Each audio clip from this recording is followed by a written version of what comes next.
قربانی کا جو وقت ہے پہلے بھی 1-2 دفعہ عرض کر چکا ہوں کہ 10ویں کی نماز عید سے لے کر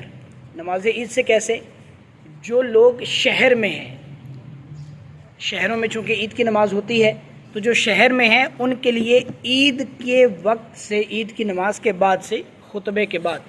یعنی عید کی نماز کا اگر سلام پھر گیا تو پھر کسی نے قربانی کی تو اس کی قربانی ہو جائے گی، لیکن مکروہ ہے۔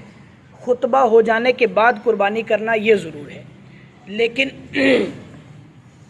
عید کے اس نماز سے لے کر 12ویں کی غروب آفتاب تک، غروب آفتاب سے پہلے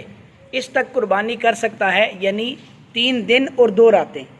راتوں میں قربانی کرنا جائز ہے اگرچہ، لیکن مکروہ ہے۔ مکروہ کیوں لکھا گیا؟ مکروہ اس لیے لکھا گیا کہ پہلے کے ادوار میں ایسا ہوتا تھا کہ لائٹ کا انتظام نہیں تھا نا، روشنی زیادہ نہیں ہوتی تھی، تو قربانی کرنے میں کہیں ایسا نہ ہو کہ کچھ رگیں کٹنے میں رہ جائیں یا وہ گوشت کے وہ حصے۔ یہ بھی یاد رہے کہ اگرچہ حلال جانور ہے، اگرچہ ہم نے اس کو ذبح شرعی کیا ہے، لیکن پھر بھی اس کے اندر ایسے اجزاء موجود ہیں جن کا کھانا شرعاً درست نہیں۔ تو وہ اجزاء کون سے ہیں انشاءاللہ اس کی بھی تفصیلات میں بیان کروں گا وقت مناسب پر۔ تو اس لیے وہ بہت سے ایسے اجزاء ہیں جن کو ہم اندھیرے کی وجہ سے شامل کر سکتے تھے، لیکن اب چونکہ لائٹوں کا انتظام ایسا ہے کہ بعض اوقات رات میں اتنی لائٹنگ ہوتی ہے کہ دن سے زیادہ روشنی ہو جاتی ہے، تو اب وہ مکروہ والی صورت بھی نہیں رہی کہ رات میں بھی اگر کوئی قربانی کرنا چاہے تو وہ قربانی کر سکتا ہے، لیکن لائٹ کا انتظام اچھا ہونا چاہیے۔ تو یہ سمجھ میں آ گیا کہ 10 کی عید کی نماز سے لے کر 12 کی غروب آفتاب تک قربانی کا وقت ہے، اس کے اندر ہی قربانی کرنی ہے۔ جو دیہات میں لوگ جو رہتے ہیں جہاں پر عید کی نماز نہیں ہوتی، وہ 10ویں کی نماز فجر کے بعد سے بھی قربانی کر سکتے ہیں، ان کی قربانی جائز ہے جو دیہات میں رہتا ہے۔ اب اس میں اب یہ بھی ایک بات ہے کہ ایسا نہیں کہ ایک شخص دیہات میں رہتا ہے اور وہ قربانی کر رہا ہے شہر میں۔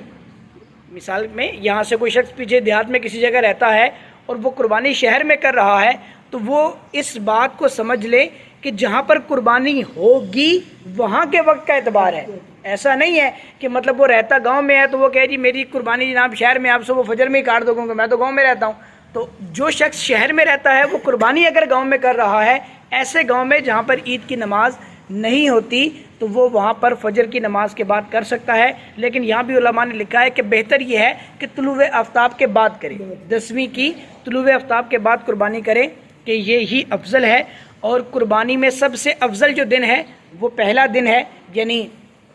10 ذی الحجہ کا، پھر 11 اور پھر 12، یوں جتنا لیٹ ہوتے جائیں گے اتنی قربانی کی افضلیت کم ہوتی جائے گی۔ ایسا نہیں کہ قربانی نہیں ہوگی، قربانی ہو جائے گی لیکن درجہ تھوڑا کم ہو جائے گا، ثواب میں فضیلت کم ہوگی۔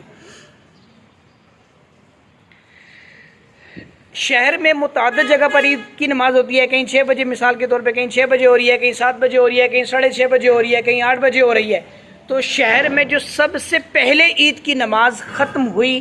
اس کا اعتبار ہے، اس کے بعد اگر کسی نے قربانی کی تو قربانی ہو جائے گی۔ ایسا نہیں ہے کہ